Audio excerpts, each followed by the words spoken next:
Oh, ano? Ano yung nakikita kong luha sa mga mata mo?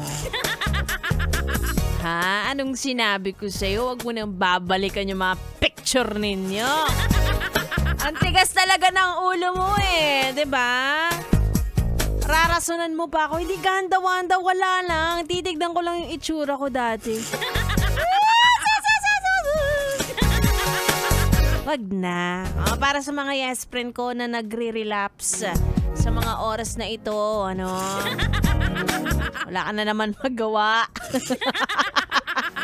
Lalo na sa mga yes friend ko dyan na hanggang ngayon ay wala pa rin jowa, no? Hindi mo minsan maiwasan na balikan yung mga taong dumaan sa buhay. Wow!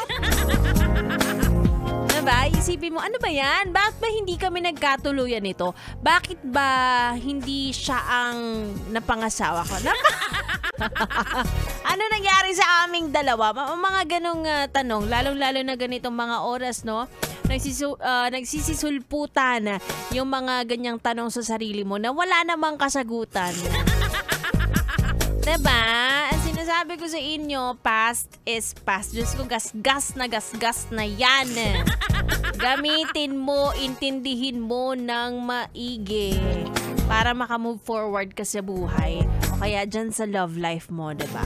Imbis na tinitingnan mo yung mga naging ex mo, mga naka-MU mo, naka-situationship mo, maghanap ka ng bago.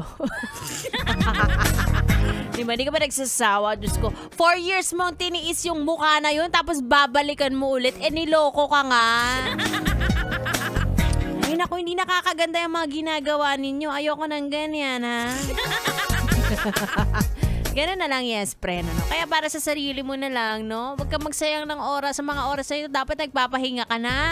O kaya naman na iniisip mo kung anong magagawin mo bukas sa mga susunod na araw at sa mga susunod na linggo, buwan, o kaya naman taon. Kung walang nagmamahal sa'yo ngayon, unahin mo ang sarili mo. Ito na yun! For the glow up ka na talaga. Kung hindi ka nakapag-glow up last year, eto na yon. Huwag mo nang balikan ang nakaraan. Tignan mo na lang ang sarili mo sa salamin. Ay! Parang may igaganda pa to. Itutodo ko na yan. Anyway, ako'y magpapaalam na. Ito isa pa na glow up. Biboy Bibo. Susunod na magkita-kits tayo ulit tomorrow. Same time, 6 p.m. to 9 p.m. Again, it's me, Ganda Wanda.